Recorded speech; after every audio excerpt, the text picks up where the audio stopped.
Bueno, bienvenidos a este puntapié inicial de Data Science y Machine Learning. Yo soy José Casanova y con Martín vamos a intentar un poco delinear qué es esto, mostrar algunas cosas en las que se utiliza hoy en día y digamos, ver esto de una manera un poquito descontracturada, sin necesidad de entrar en terminologías matemáticas, pero sí dando algunos conceptos iniciales para que esto sirva como puntapié, es decir, que enrole la pelota y quien después quiera seguir jugando tenga herramientas para poder trabajar. Bien, para quienes no nos conozcan, yo soy de la cooperativa Naira. Naira desarrollamos software, hacemos más que nada sistemas web. La mayoría venimos del palo de las artes y diseño, así que un poco nos encaramos más hacia el desarrollo de cosas interactivas. Bien, y por mi parte Martín, de Ficus. Estamos en funcionamiento hace 9 años. Eh, Somos 13 personas distribuidas entre Buenos Aires, Villa Langostura y Mar del Plata. Eh, Hemos pasado por muchas tecnologías y ya en el último tiempo nos hemos estado especializando, tratando de especializar en programación funcional y bueno, ahora también con un poco de data science, machine learning y yerbas varias. Así que, José, por favor, a empezar a bombardear. Bien, vamos a empezar entonces el bombardeo. Vamos a intentar que la primera parte sea un poco más pesada en contenido y la segunda parte por ahí que sea un poco más de jugar. Vamos a jugar un poco al final. Eh, entonces, ahí tenemos una nueve palabras, que es más o menos lo que nos encontramos cuando buscamos en internet sobre data science o machine learning, ¿no? Encontramos, bueno, aparte de estos dos términos, data science, machine learning, aparecen otras cosas como probabilidad, estadística, deep learning, inteligencia artificial, eh, computer vision, NLP, que es procesamiento del lenguaje natural, y bueno, y todas esas palabras que están ahí. No, lo importante de esto es que lo que queremos transmitir es que nos vamos a meter con algo que es un poco complicado de definir, ¿no? Que va a haber muchos límites que no están difusos de qué es una cosa, qué es otra, pero a su vez eso es lo que enriquece este campo de conocimiento. Y la idea sería encarar esta charla intentando entender qué es el data science de una manera intuitiva, o qué es machine learning de una manera intuitiva, sin necesidad primero de entrar en definiciones y después sí vamos a ver las definiciones. Entonces, planteamos acá que tenemos dos gráficos, ¿no? Dos gráficos que tienen, cada uno tiene un eje horizontal, un eje vertical, conforman un plano y sobre ese plano hay puntos. Y lo que tenemos que intentar determinar en estos puntos es si siguen alguna lógica, cómo están distribuidos, si vemos cierto patrón, ¿no? Concentrémonos más que nada en el primer gráfico.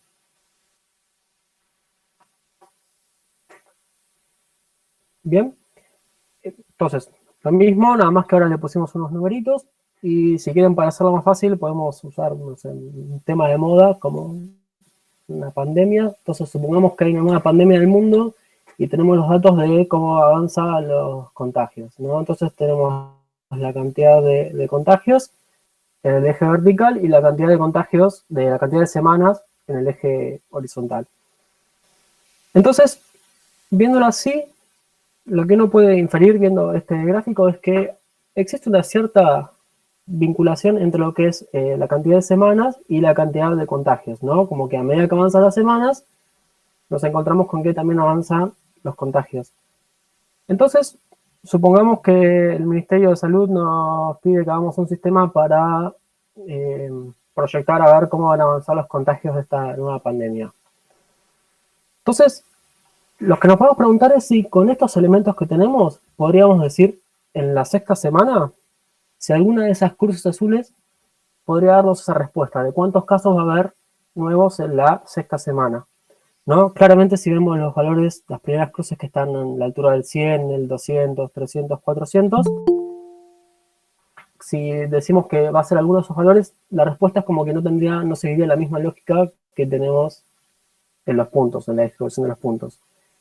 Si pensamos la cruz esa que está a la altura de 500, se acerca un poco más, y si lo vemos más, la cruces que están entre 600, 700, 800, están más acorde con lo que muestran la distribución de los puntos. Entonces, en líneas generales, si nosotros quisiéramos decir en este sistema que nos encargan cuántos contagios habría, podríamos decir, ¿no? No sé, buscar una forma para decirlo. Por ejemplo, la forma más fácil sería trazar una línea que más o menos vaya por donde van los puntos y nos permitiría definir un valor como, por ejemplo, 800, 700, con cierta seguridad. Cierta seguridad quiere decir que ese valor nuevo que estamos descubriendo sigue cierta lógica en relación a los valores que ya tenemos. Fíjense en el gráfico que está ahí a la derecha. Es una línea que si queremos usarla para... Gracias. Si queremos usarla para proyectar la semana sexta, seguramente esté fallando, porque es como que ese valor que tiene la línea ahí, que es en la altura del 400 a la sexta semana, no sería del todo correcto, siguiendo la lógica de los puntos, ¿no? Pero si lo pensamos como para proyectar en la tercera, cuarta semana, con esos poquitos datos que hay al principio, por ahí esta línea nos estaría dando la respuesta de saber cuántos contagios tendríamos en esa semana, ¿no? Entonces acá planteamos un tipo de problema que es buscar una distribución e intentar averiguar qué pasa si quiero averiguar un nuevo valor, qué le correspondería, ¿no? Esto lo estamos viendo muy por arriba, después vamos a ver más en detalle algunas cositas de esto. Veamos el otro ejemplo que mostramos antes al comienzo, ¿no? Y llegamos con el mismo tema, ¿no? Los virus. Supongamos que tenemos una base de datos con virus, características de los virus, y consideramos dos de esas características, ¿no? Por ejemplo, podemos suponer que la A es, no sé, estoy inventando, ¿no? Velocidad de replicación del ARN, y que la característica B es, no sé, reacción a cierto tipo de enzima. Entonces, ubicamos esos puntos ahí. ¿Y qué nos está diciendo este gráfico? Nos está diciendo así claramente a simple vista que hay dos grupos bien diferenciados. Entonces, ¿qué pasa si aparecen nuevos virus? Se descubren nuevas cepas de virus y queremos ver a qué categoría corresponde, ¿no? Como suponemos que un grupo de estos puede ser virus que sean de potencial pandémico y otros que no sean de potencial pandémico. Entonces, si aparecen nuevos virus y los agrupamos según estas características, ¿no? La de velocidad de replicación y la de la resistencia en enzima, tendríamos herramientas para decir que pertenece a un grupo o al otro. Entonces, ahí ya, así como hicimos con el otro ejemplo, que marcamos una línea para poder adivinar un nuevo valor, acá podemos también marcar una línea, pero que nos dice a qué clase pertenece. O sea, estamos estableciendo un criterio para poder clasificar entre dos grupos de categorías de acuerdo a ciertas características que tenga algún tipo de, en este caso, un virus. Bien. Entonces, esa línea es como la que me divide pandémicos y sin potencial pandémicos. Bien. Entonces, así de esta manera muy esquemática y media abstracta, lo que hicimos fue mostrar dos de los problemas más comunes en lo que es Data Science Machine Learning, que son lo que se llaman problemas de regresión, que es el que vimos en el primer caso, marcando la línea, que podemos predecir un nuevo valor, y por otro lado los problemas de clasificación, que es los que nos permiten distinguir, de acuerdo a ciertas características, a qué categoría pertenecen los elementos que están en mi conjunto de datos. Bien, entonces, la idea de esto es plantear algunos de los conceptos básicos que se van a ver en esto, del Data Science Machine Learning, y planteamos como una manera de resolver así en papel este tipo de cosas. Lo que vamos a ver es después que hay maneras más automáticas de hacer esto, ¿no?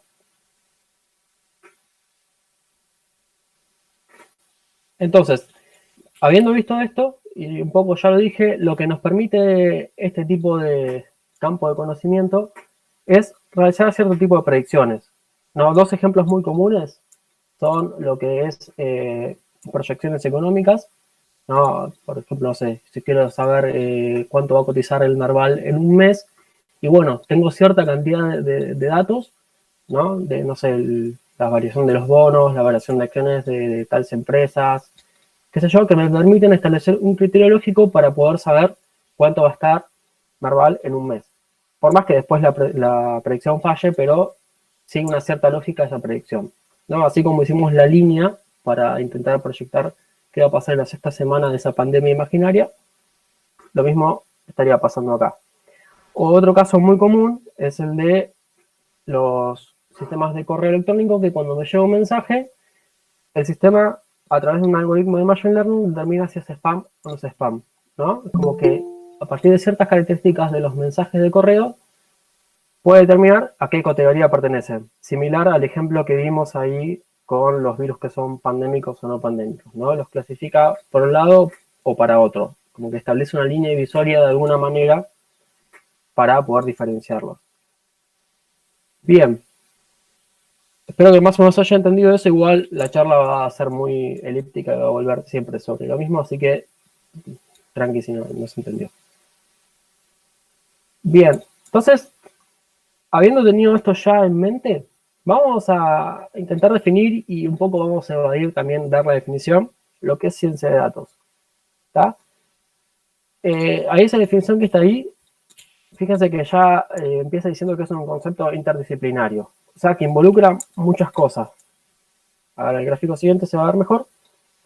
Involucra un montón de cosas, ¿no? Ese montón de cosas es la programación y lo que es matemática, estadística, probabilidad, mezclado todo y cierto conocimiento especializado de alguna materia, no sé, por ejemplo, economía, biología, me puede servir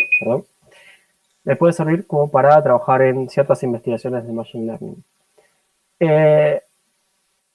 Pero el problema con la definición de esto es que depende de donde yo esté parado, es como que voy a dar una definición de Data Science o Machine Learning distinta, ¿no? Si yo soy más economista, no es lo mismo que si soy un programador backend, ¿no? Entonces es medio difícil definirlo, pero tenemos que tener en claro que es un cierto concepto interdisciplinario. Y a Tincho y a mí nos interesa por ahí la parte más que está ahí en el medio, ¿no? Entre la programación y el Machine Learning, que es un poco lo que va a tratar esta charla acá.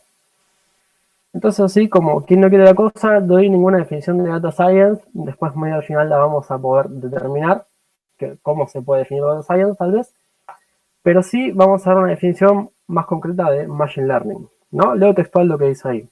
Machine Learning consiste en escribir programas que reciben datos, que los llamamos datasets, y crean modelos que permiten establecer patrones o clasificar o bien realizar predicciones en base a la información de entrada, ¿no? Piensen en lo que hicimos al comienzo, como que teníamos dos datasets y buscamos un modelo que nos permitía dar respuestas a cierto problema específico, ¿no? Como determinar la proyección del avance de un virus o clasificar un virus entre pandémico o no pandémico.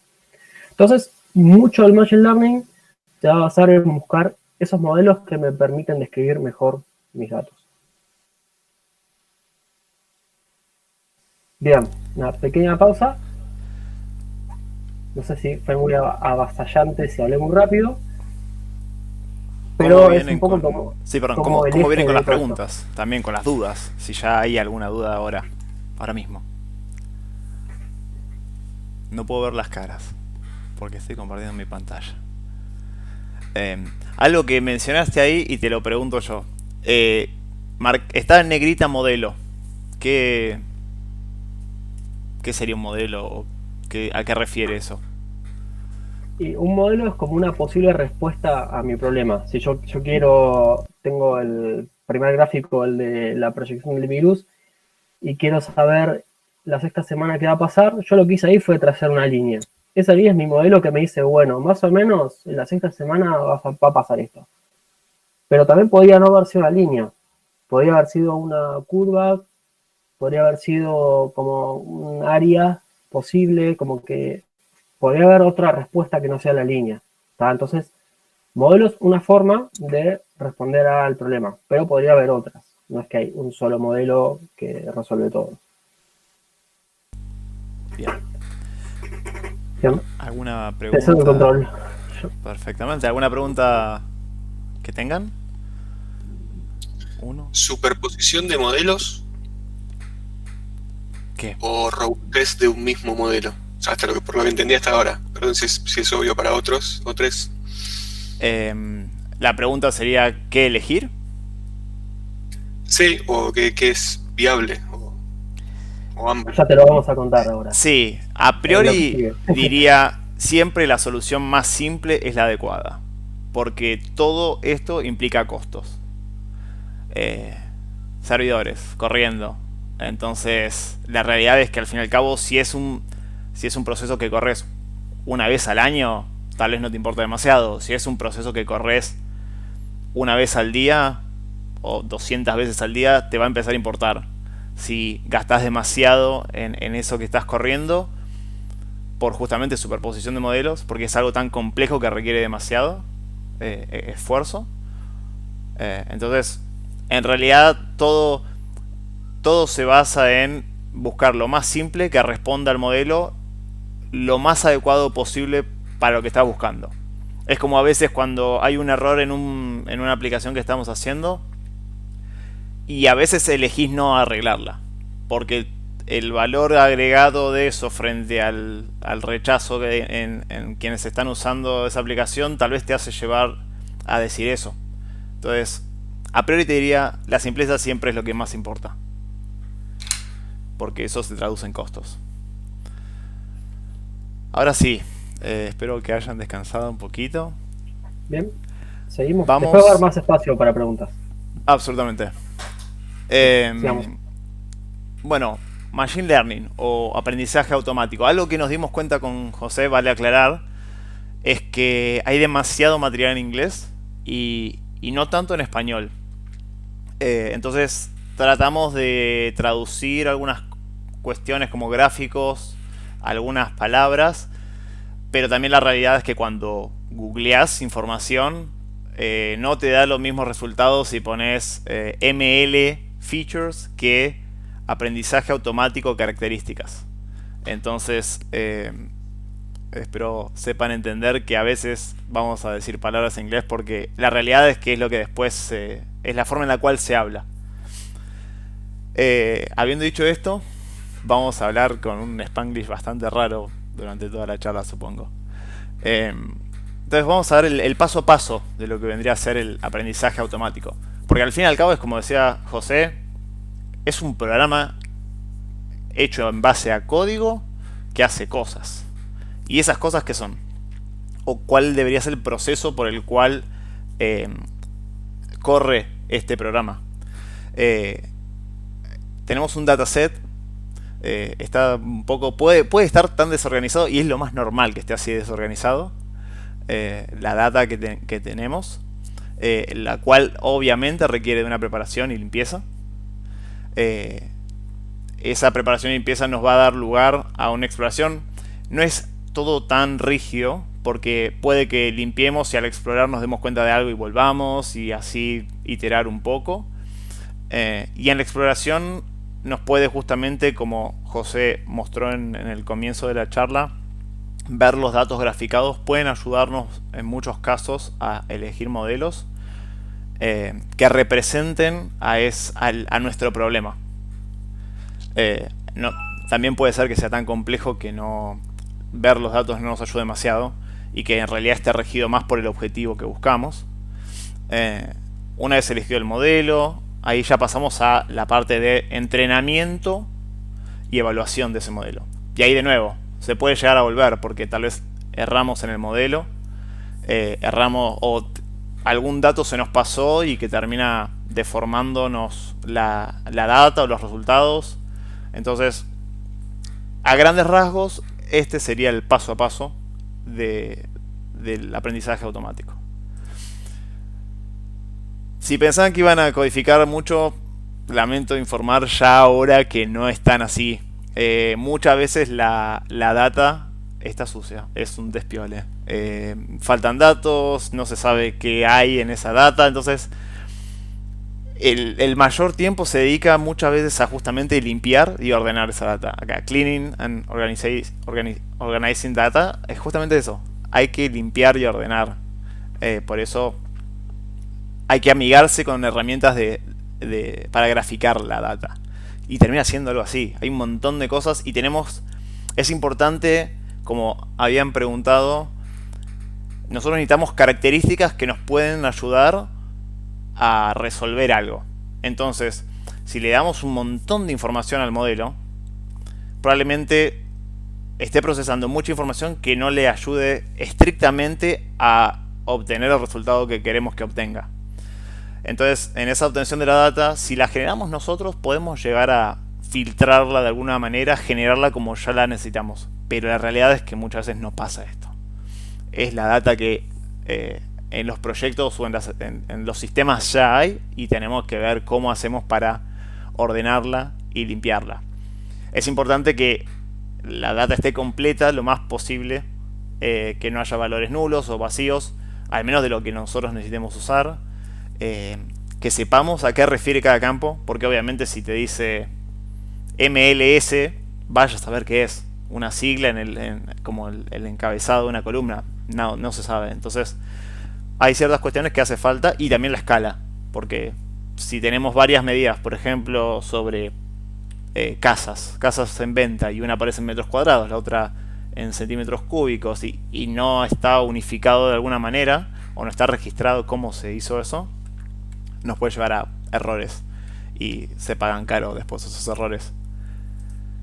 Hay que limpiar, y los gatitos ayudan siempre. Hay que limpiar la data, es lo que decíamos. Entonces, primero la obtenemos, perfecto, la limpiamos, y en esa preparación o limpieza de datos, la exploración está un poco mezclada. Es necesario justamente ver en la información, puede ayudarnos a graficarla. Hay varias librerías que después las vamos a mencionar al final, pero bueno, scikit-learn es una de las librerías principales que se usa, y ahí ya hay métodos, hay funciones para graficar que se podrían usar. Entonces, esto que decía de explorar puede ayudarnos mucho. Por ejemplo, como vemos acá arriba, vemos este gráfico y esta columna con valores, ya hay algo raro ahí. No importa ni siquiera qué es, pero hay algo raro. Que haya tantos valores ahí alejados de esa campana que se arma, es algo raro. Entonces, lo que tenemos que prestar atención en la limpieza es justamente valores nulos. Uy, perdón, me fui. Ahí va. Los valores nulos los podemos eliminar si consideramos que no son importantes, o imputarles un valor. Valor promedio. Si tenemos la medida de la casa y en muchos casos la cantidad de baños no aparece, podemos asumir que le podemos aplicar el valor de la cantidad de baños promedio de las casas en general y ponerle ese valor, si es que el baño nos importa a la hora de calcular el precio de venta, por ejemplo.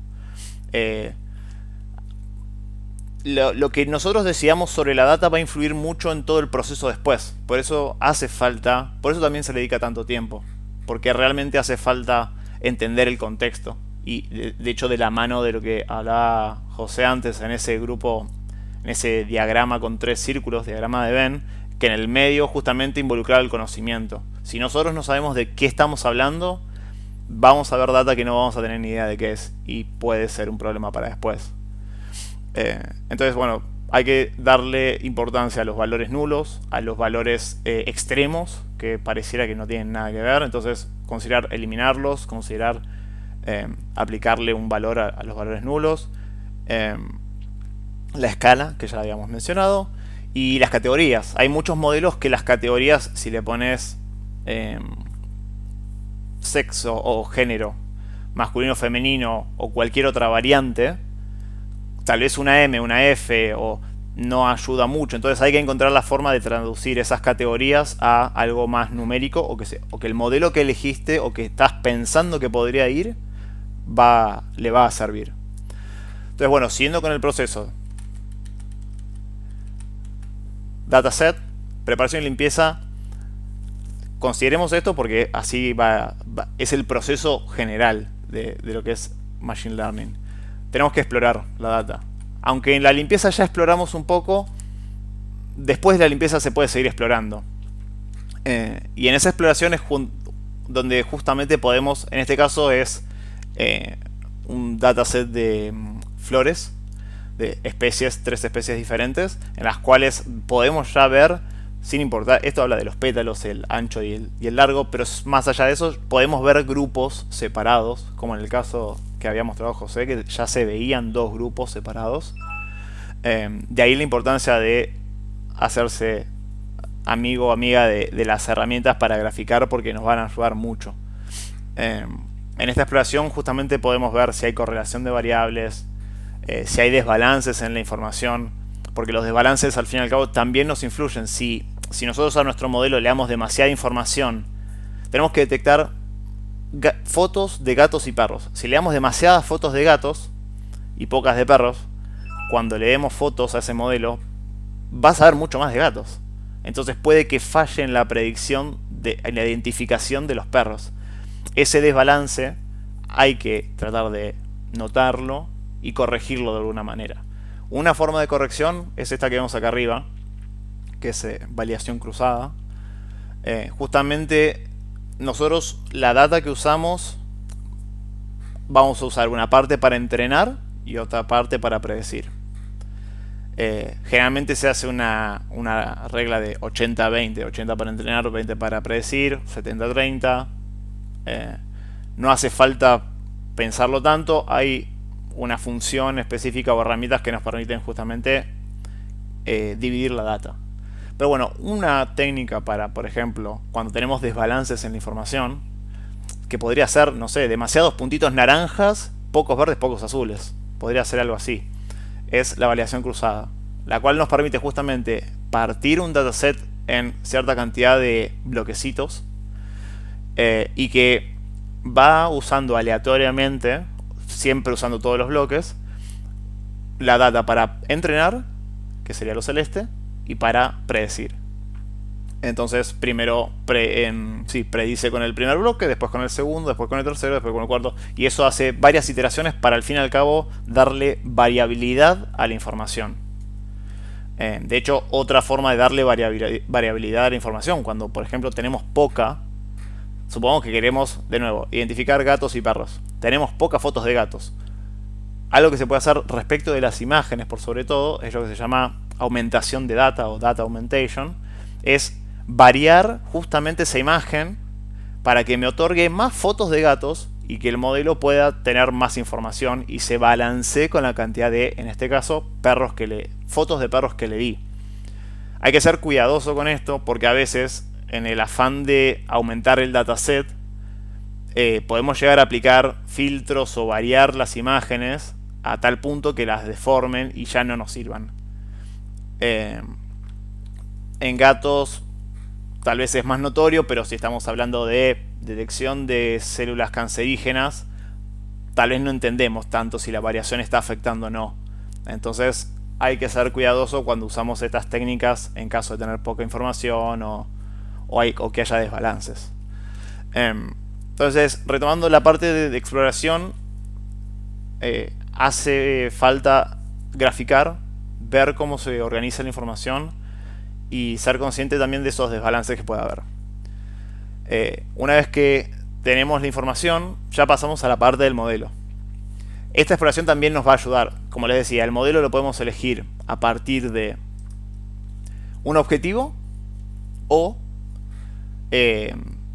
algo más exploratorio, viendo la data, qué podemos obtener de esto. Como José mostraba antes, podríamos tener algo que sea como si fuera una recta, o grupos separados, o identificación de objetos. A priori, si vemos esto, diría, no, el mismo modelo no va a encajar para estas 3 cosas, porque son 3 cosas diferentes, 3 realidades diferentes. Entonces, de nuevo, la exploración hace falta. Por eso hago énfasis en lo de la data, porque cuando arranqué a ver Data Science y veíamos cuánto tiempo pasamos procesando la información, me sospecha, algo pasaba, me parece que no es tanto de codificar y tal vez quien no venga de la rama de la programación a priori puede decir, uy, voy a tener que programar un montón, y la realidad es que no es tan así. Hace falta mucho más de contexto, de información, de matemática. La programación es una herramienta, como todo. Entonces, en la elección del modelo podríamos, en base a los problemas que queremos resolver, tener una idea, una intuición de hacia dónde ir. Ahora, nos empezamos a meter en una serie de elementos que son parte de Machine Learning que requieren de definiciones. De hecho, los modelos aprenden de diferentes maneras. Y los modelos también se clasifican. Y hace falta saber de eso. Porque justamente es lo que nos ayuda a poder mirar datos y decir, iría por acá. Entonces, los modelos, ¿cómo aprenden? Tenemos tres formas. Acá vemos imágenes. No sabemos qué es. Cuando el algoritmo analice esto, no va a decir es el gato enojado. Va a saber que es un gato, con suerte. No, ni siquiera, no tiene nada como para identificarlo. Entonces, como mucho puede trazar una línea, otra línea, decir esto es diferente de esto y esto es diferente de esto. Se acabó. Eso es un aprendizaje no supervisado. Justamente porque no hay etiquetas que representen los elementos. Entonces podés agruparlas por similitudes, pero no tenés ni idea de qué son específicamente. Ahora, con etiquetas, ahí ya es supervisado. Porque el modelo, a medida que vaya viendo más fotos parecidas a estas, va a decir, esto es gato. Y lo va metiendo como en un cajón, digamos. Eso es lo que hace que esté supervisado y tenga más contexto sobre lo que está analizando. Perdón, ¿cómo? Bueno, no. Y como tercera forma de aprendizaje, por refuerzo. Es un tipo de aprendizaje que viene de la psicología conductista.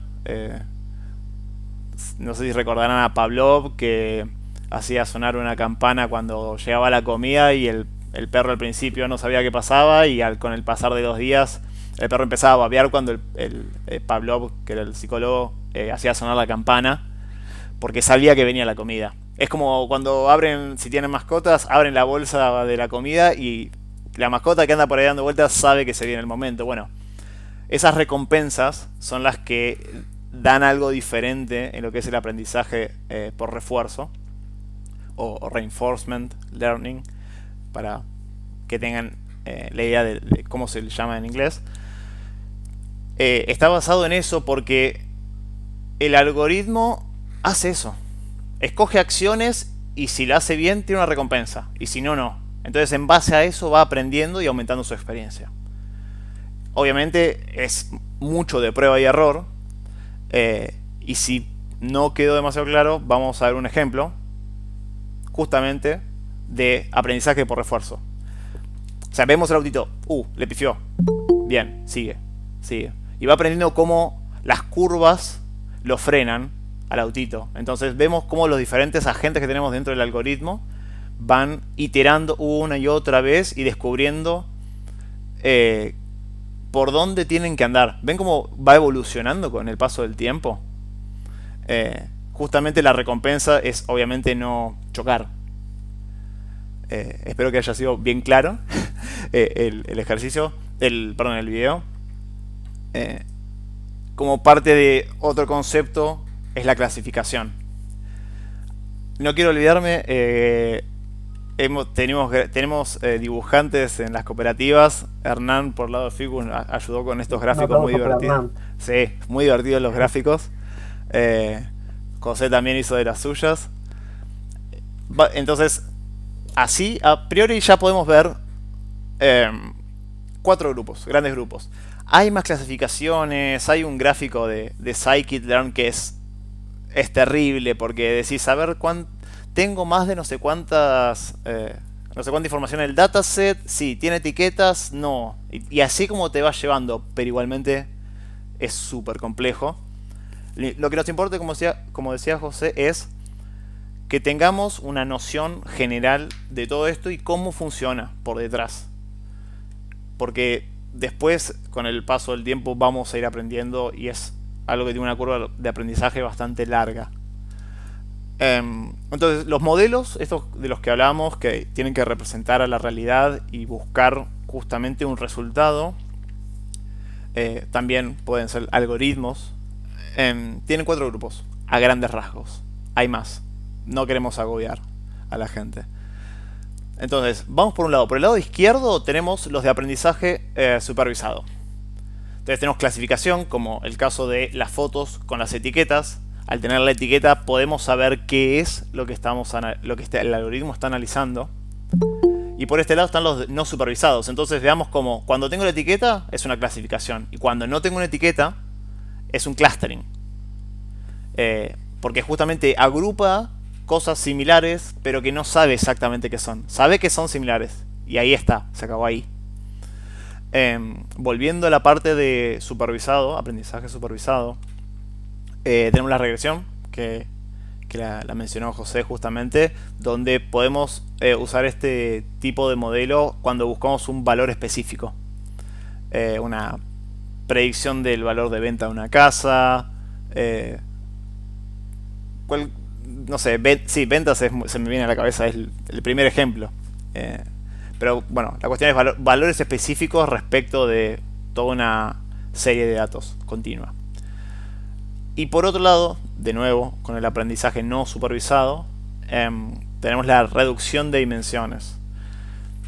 Tal vez es un poco abstracto el concepto, pero al fin y al cabo, como les decía antes, si nosotros tenemos demasiadas características o features en nuestro dataset, y se lo damos al modelo como un arreglate, va a ser muy difícil que el modelo funcione bien con todo eso. Entonces hace falta justamente reducción de dimensiones.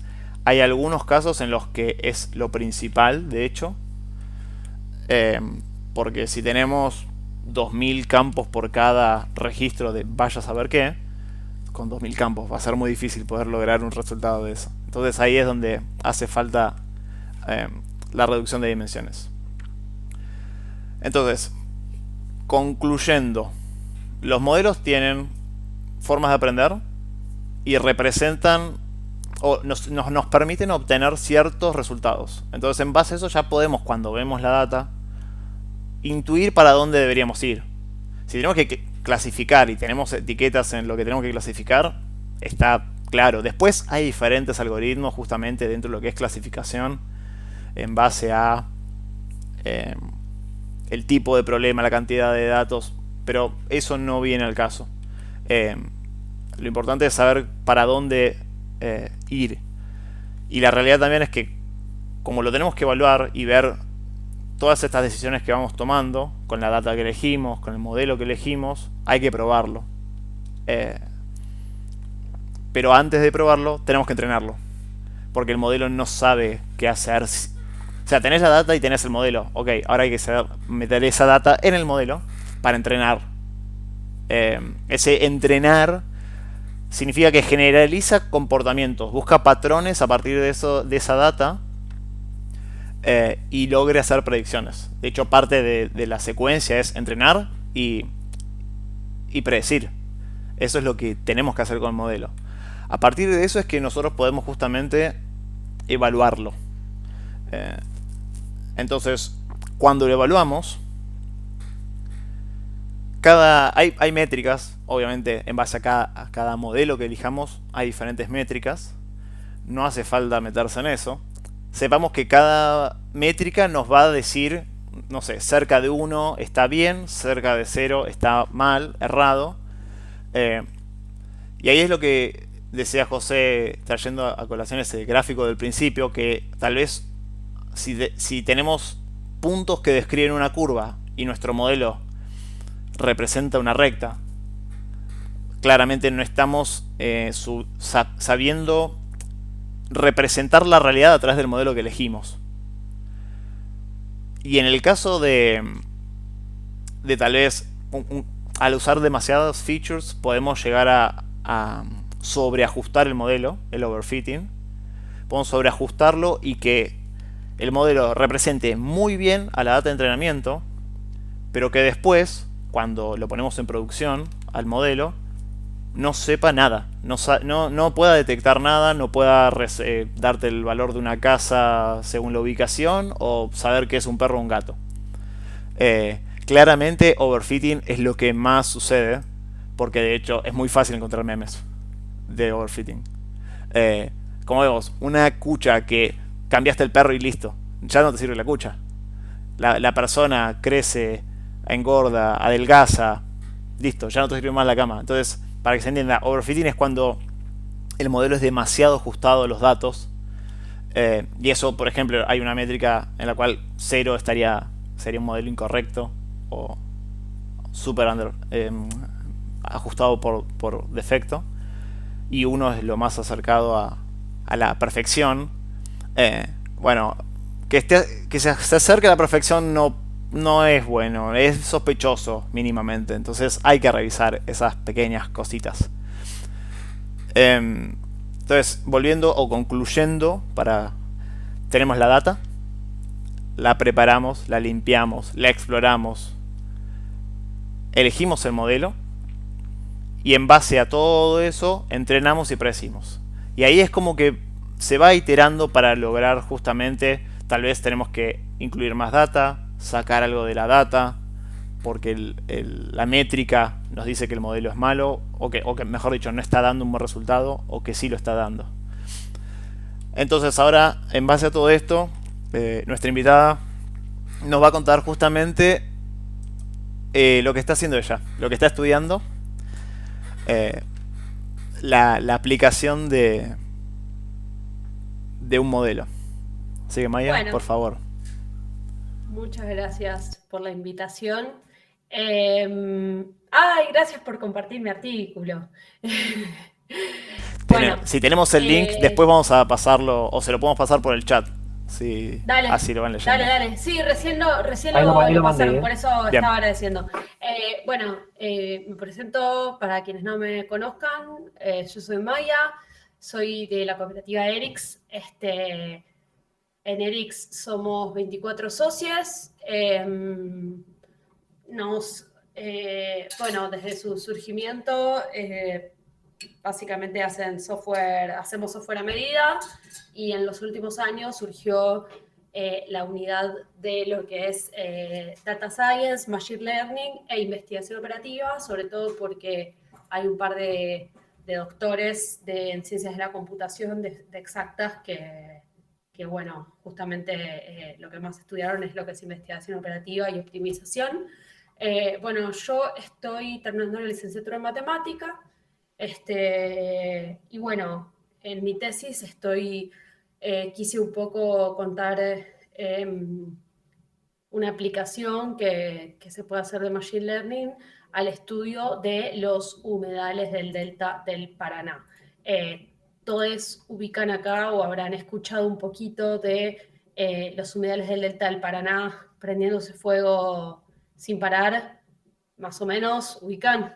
Quiero ver sus caras. Sí. Sí, bien, Sí. bien. Sí.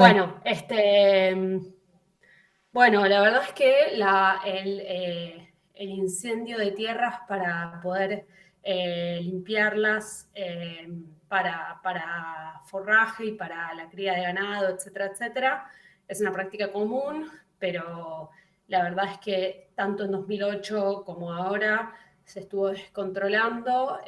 Para que se den una idea, la cantidad de hectáreas incendiadas se corresponde a varias veces el tamaño de la ciudad de Buenos Aires. El delta es enorme y la verdad es que los humedales son ecosistemas que son fundamentales para aplacar el cambio climático, porque absorben gases de efecto invernadero, absorben inundaciones. Por lo tanto, cuando se tapa, se le hace un dique o se canaliza un humedal, se inundan las zonas de alrededor, lo cual es típico con los countries, por ejemplo, que se construyen sobre humedales. Por lo tanto, las zonas de alrededor terminan inundadas, etcétera. Entonces, la verdad es que el 21,5% del territorio nacional corresponde a humedales, lo cual es un montón. A nivel global está entre un 5 y un 7%. Por lo tanto, tenemos más o menos 600.000 kilómetros cuadrados de humedales, que además de eso a veces son de difícil acceso por las pasturas altas, la presencia permanente de agua, etcétera, etcétera. Entonces, en las últimas 2 décadas se popularizó el uso de la teledetección, es decir, el análisis de imágenes satelitales, para poder analizarlos un poco más. ¿Qué más quería decir? Bueno, en el marco de la Convención Internacional de los Humedales de Ramsar en Irán en 1971, se resaltó la importancia de que todos los países hagan un inventario nacional de humedales. Es decir, que los puedan analizar de acuerdo a la flora, fauna, recursos, actividades económicas, etcétera, etcétera, que hay ahí, como para que se puedan redactar leyes para su uso sustentable y conservación. Argentina está en proceso de la elaboración de ese inventario nacional de humedales porque adscribe a esa convención de Ramsar, y se encuentra en proceso de debatir una ley nacional de humedales para los presupuestos mínimos y la conservación de estos humedales. Entonces, ¿qué hacemos a partir de la teledetección? Lo que nosotros hacemos es lo que los chicos estaban llamando clustering, que sería, ¿querés ir un toque a alguna slide de clustering? A ver. Mejor para otro lado, ¿no? Sí. No, para atrás. Ahí está. Ahí, bueno, eso está muy bien. Básicamente lo que se puede observar en las imágenes satelitales que yo estoy analizando son las imágenes satelitales de la NASA, que lo que muestran es un índice verde. Básicamente es un índice que, si está muy cerca de -1, nos dice que en ese píxel de esa imagen hay piedra, o sea, un suelo pelado. Si está cerca de 0 hay agua, y si está más cerca de 1 hay vegetación frondosa. Cuanto más cerca de 1 está, más frondosa está esa vegetación. Entonces la idea es intentar usar algoritmos de clustering como para poder encontrar patrones, como si se quiere parches de este índice verde, para intentar relacionarlo con algunas variables que se pueden medir pero son más complicadas de medir, como por ejemplo la red de drenaje, la red hídrica, ciertas propiedades geomórficas como el tipo de suelo, la elevación, etcétera, etcétera, de forma que, y ahí viene la parte de la estadística, si está correlacionado este índice verde que se puede ver en las imágenes satelitales con esas otras propiedades que son más difíciles de explorar, entonces se puede entender mejor los humedales usando teledetección y dependiendo menos del trabajo de campo presencial. Entonces, bueno, sería como un pequeño aporte a intentar elaborar un inventario nacional de humedales a partir del uso de la teledetección. Ahí está la parte de Machine Learning con lo que es clustering, intentando buscar patrones de este índice verde llamado NDVI, índice de vegetación de diferencia normalizada, que se obtiene como de acuerdo a las longitudes de onda que la Tierra emite o refleja. Intentar encontrar una correlación entre eso y otras variables, se llaman variables hidrogeomórficas, porque tienen que ver con el régimen hídrico y también con la geomorfología, el tipo de suelo, la elevación. Es básicamente eso. La correlación del asunto ya es más un tema estadístico, más puramente matemático, y la parte anterior de buscar el clustering sería más bien una parte de Machine Learning. Estoy como hace un año con esta tesis porque me llevó a aprender bastante de ecología, pero está re bueno. No sé si tienen preguntas, quería ser breve, pero no me salió. No hay problema. ¿Preguntas en el escenario, en el público? Hola. Sí, Hola. acá, Lucas. Yo vivo en Rosario, así que me alegro mucho Sí, de lo que leyendo. estás haciendo, porque estamos pasando la recontra mal con el tema del incendio de los humedales acá enfrente en la isla, así que celebro claramente que está muy bueno lo que estás haciendo. No, me preguntaba ahí respecto del tema de la combinación de técnicas, porque entiendo que para el clustering usabas los índices estos NDVI para tomar la cuestión verde, pero también por otro lado tenés una serie de datos que decía que estaban más cerca de la estadística para complementar el análisis. O ahí los integrabas esos dos modelos, por ejemplo, en algún tipo de regresión lineal o en algún tipo de algoritmo más de tipo estadístico, o solo Mira, el clustering. esos Como decían. otros datos se obtuvieron por ejemplo, consultar data del Servicio Meteorológico Nacional con el nivel de agua, por ejemplo, y también otras imágenes y otros mapas que te dicen en cada punto cuál es la elevación, y también con trabajo de campo ya existente.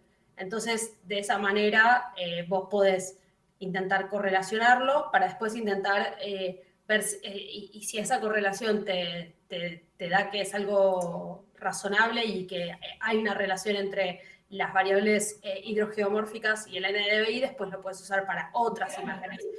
Lo que voy a usar ahí es, no tiene tanto que ver con Machine Learning, es más bien estadística no paramétrica.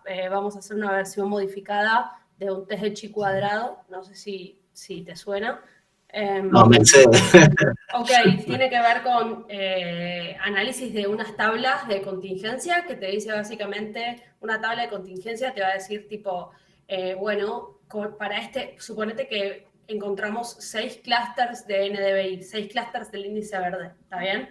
Entonces podemos ver, bueno, en el primer clúster, ¿sí? Puede pasarte, te pasa que la elevación suele ser más baja o más alta que en el otro tipo de clusters.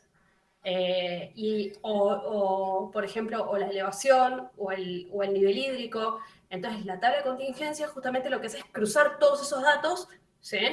Y cuando se hace un test de chi cuadrado, te da un numerito que te dice que si están relacionados o no.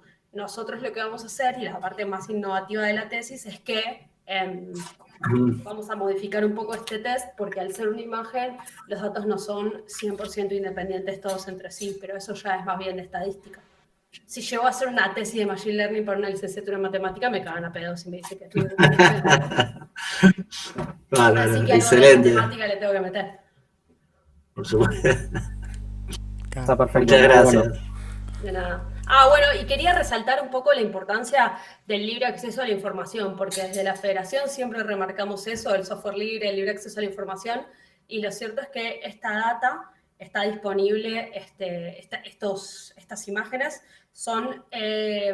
están en el Land Processing Archive, algo así, de la NASA, y tiene 3,2 petabytes de imágenes. Es una bestialidad, son 3 millones de gigas de imágenes que están de libre acceso. Entonces me parece que eso es clave, porque nada, tipo una pibita que está haciendo, ahí prepara el disquete, dice,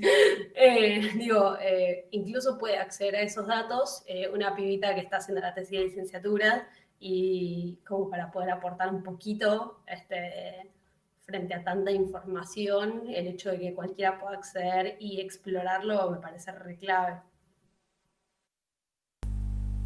Sí, justamente creo que de la mano de todo esto no podemos analizar data si no hay data, en realidad. Totalmente, sí, y uso mucho scikit-learn y Jupyter Notebook, eso. Buenísimo. Muy bueno. Sí. Es muy... Sí, Gracias por participar y comentar Gracias por el esto. espacio. No, por favor. Y arriba en el chat, José mandó un artículo que salió hoy, donde cuento más en detalle lo que estuve haciendo. Hay una visión, si se quiere, un poquitito más política y detallada de qué es un humedal, para qué sirve, por qué se están destruyendo y cuál es la necesidad de una ley de humedales.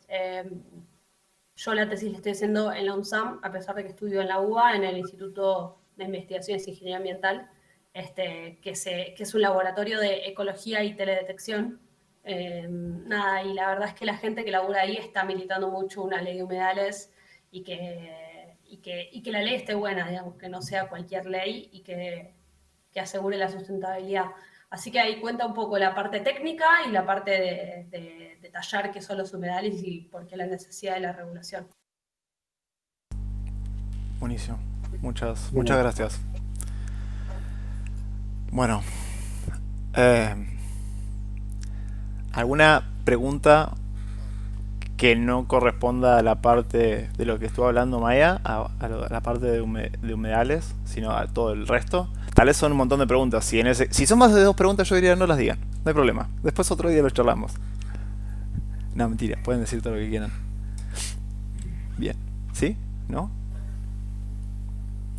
Bien. Entonces, Bien, no vamos a ir tan seguimos. profundo. ¿O sí? Y no sé, vamos a ver a dónde llegamos. Bien. Vamos a pasar a algo que es medio de lo que sería el estado del arte hoy en día. Antes que nada, una nota al pie, cito un término que está muy relacionado con lo que vimos y más con esto de lo que vamos a ver ahora, que es el de cibernética, que ya lo escuchamos mucho. Cibernética como ciencia es como la ciencia que estudia el control de los sistemas, ¿no? Pero lo interesante es resaltar el significado de la palabra en griego, que vendría a ser algo, no sé cómo se pronuncia, pero supongamos que es Kubernetes, que significa literalmente gobernador de barcos. Y lo que tenemos que pensar es en alguien manejando un bar, el timón del barco, que quiere llegar a un puerto y tiene que ir acomodando el timón de acuerdo a lo que son los vientos o a lo que son las mareas que van cambiando. Y es un poco lo que estuvimos viendo, ¿no? Como que los algoritmos de Machine Learning y los de Deep Learning que vamos a ver ahora hacen un poco de eso, van acomodándose para intentar dar mejores respuestas, ¿no? Una cita así medio al pasar, pero me parecía bueno decirlo. Entonces ahora sí, vamos a pasar con este tema, que es redes neuronales o neural networks en inglés y deep learning. Bien, ahí hay una definición de deep learning, no la voy a leer, después la vamos a entender, pero para decirlo así simple, las redes neuronales son una herramienta más para construir modelos de machine learning. Y deep learning es un tipo especial de machine learning hecho con redes neuronales. Epa, ¿eso? Porque la Deep Learning es muy profundo, tal vez por eso. Se fue solo. Bueno, no importa. Bien, entonces veamos un poco la idea que hay detrás de Deep Learning. Acá tenemos en esta diapositiva, además de un montón de software privativo, tenemos 3 cosas que por ahí estamos muy acostumbrados a usar, ¿no? Una que son los traductores automáticos, otro que, no sé, tenemos un Instagram que me está interpretando lo que hay en una imagen, y después tenemos un Spotify que nos está recomendando música de acuerdo a lo que estamos escuchando. ¿Qué tienen en común estas 3 cosas? Que son 3 cosas o 3 tareas que son comunes o sencillas para el intelecto humano, ¿no? Las personas pueden llegar a traducir entre idiomas, pueden interpretar lo que ven en una foto, pueden recomendarle músicas, películas, libros a otra persona. Bien, todas estas cosas que estamos viendo acá, tras bambalinas, utilizan técnicas de deep learning. Bien, entonces para poner un poco en contexto, estamos vinculando deep learning y machine learning en otro campo que es la inteligencia artificial. Es decir, una de las utilidades del machine learning y deep learning es resolver problemas de inteligencia artificial. Inteligencia artificial significa, es como, podemos pensar como la ciencia que está estudiando o el área de las ciencias de la computación que estudia cómo dar respuesta a cosas a un nivel que lo hace la mente humana, ¿no? Entonces, dentro de la inteligencia artificial hay varias técnicas. Una de esas técnicas es el machine learning para resolver cierto tipo de problemas y otra más específica es el deep learning. Bien, resumo así nomás lo que sería como la historia de la inteligencia artificial para entrar un poco en el contexto de lo que nos reúne aquí, que es el machine learning. Como que se empieza a hablar en la década del 50 de inteligencia artificial, pero medio en los 60 es donde se empiezan a hacer programas que empiezan a responder de esta manera, como haciendo cierto tipo de problemas asociados más con el intelecto, ¿no? Y en los 60 medio que se pensaba que ya mañana tenemos una máquina que piensa como una persona. Ese mañana no pasó, decían, no, la semana que viene vamos a tener algo que ya piensa como una persona. La semana no pasó nada y así se fue pateando el deadline Y en los 70 la gente que estaba bancando las investigaciones de esto dijo, no, ya está, no van a llegar a nada, no ponemos más plata en esto. En los 80 un poco pasó lo mismo, ¿no? Entre 80 y 90 hubo una nueva ola de inversión y también como que las promesas que una máquina que piense como una persona no se cumplió y se dejó de poner plata. Pero bien, ¿qué pasó entre los 90 y los 2000? ¿No? Creo que la mayoría de nosotros vivenciamos y tenemos recuerdos de esa época. Hay dos cosas importantes. Una que es el auge de Internet a nivel masivo y otra que es las mejoras de hardware y el acceso al hardware potente a nivel masivo también. Eso permitió que a partir del 2000 se refloten ciertos algoritmos de Machine Learning que venían más del palo de la estadística. Al haber ahora más capacidad de procesamiento, es como que se empieza a sacar más jugo y se empieza a partir del reflote de estas técnicas como a resolver cierto tipo de problemas, ¿no? Problemas de clasificación, como un típico problema es el de los OCR, por ejemplo. OCR son los que traducen texto impreso o manuscrito a letras, ¿no? Como traducir dígitos escritos a mano, que un programa que los pueda traducir que pueda reconocer el dígito. ¿No? Como ese tipo de problemas se empezaron a resolver utilizando técnicas de Machine Learning más tradicional, más del lado de la estadística. Hasta el 2010 medio que se fueron mejorando, aparecieron nuevos modelos más óptimos de Machine Learning. Y en el 2010 medio que se empieza a rescatar una idea que ya venía de antes, pero que no existían computadoras que pudieran demostrar su capacidad, que son la de las redes neuronales. Bien, entonces, ¿qué es lo importante de esto de las redes neuronales? Y de las redes neuronales aparece lo que es el Deep Learning, después Tincho va a explicar un poco más eso. Es que empiezan a poder resolver cierto tipo de problemas que el Machine Learning tradicional no puede resolver, que son los problemas que los vamos a encontrar en la bibliografía como problemas perceptuales, que son los asociados más a cosas, digamos, o sensoriales o de la mente humana, que son como los que yo mostraba hace un rato, ¿no? El Spotify que te recomienda, traducir un idioma, reconocer objetos dentro de imágenes, reconocer palabras a partir de un audio. Ese tipo de problemas, el Deep Learning resulta ser bastante óptimo para resolverlos y como en ese tipo de cosas le pasa el trapo a las técnicas más relacionadas de la estadística, probabilidad que venía trabajando el Machine Learning hasta ahí. Bien, entonces, siguiendo un poco en esto de Machine Learning, inteligencia artificial, yo acá en este resumen histórico, como que los dos primeros ítems, lo que tenían era un tipo de inteligencia artificial que se basaba en una especie de programación más tradicional, más imperativa, ¿no? Como que pensemos el ejemplo del ajedrez. Quiero hacer un juego de ajedrez, no hay que desarrollar una inteligencia artificial que me juegue al ajedrez. Entonces es como que en la visión clásica yo tenía que programar una respuesta para cada tipo de jugada que yo hiciera, ¿no? Imagínense que en un juego como el ajedrez puede ser un trabajo importante. En cambio, el Machine Learning o Deep Learning, las dos cosas, el enfoque sería distinto, sería, bueno, me busco una base de datos de las 700 millones de juegos de ajedrez que hay, que encima hay un montón de dataset de eso, ¿no? Y como que en cada jugada yo tengo, a ver qué jugadas fueron exitosas, qué jugadas no, como tengo eso en ese dataset. Entonces, a partir de eso, lo hago pasar por un algoritmo de Machine Learning y que eso me dé cuenta, me busque el patrón y que me dé las instrucciones que tendría que tener mi programa. Es decir, yo no programo las instrucciones, sino que busco un modelo que me encuentre esas instrucciones. Es como una vuelta de tuerca que le dan a la programación tradicional y que es lo que hace que el Machine Learning y Deep Learning, sobre todo para estos problemas perceptuales, sea muy potente. Bien, y yo ahí marqué como unas etapas, ¿no? Como que hubo un auge, 60, 70, después hubo lo que los libros llaman un invierno entre el 80, 90, y así también entre el 90 y el 2000 otro invierno, y como la situación que nos encontramos ahora es que hay mucho avance en el conocimiento de, sobre todo, Deep Learning, ¿no? Pero tampoco se sabe hasta qué punto va a seguir esta como ola de creciente del conocimiento, ¿no? Muchas veces, en estos dos casos anteriores, como lo que se habla de lo que cortó esa ola de inversión es que no se cumplieron las promesas o que lo que prometían resolver las investigaciones no lo resolvieron al final.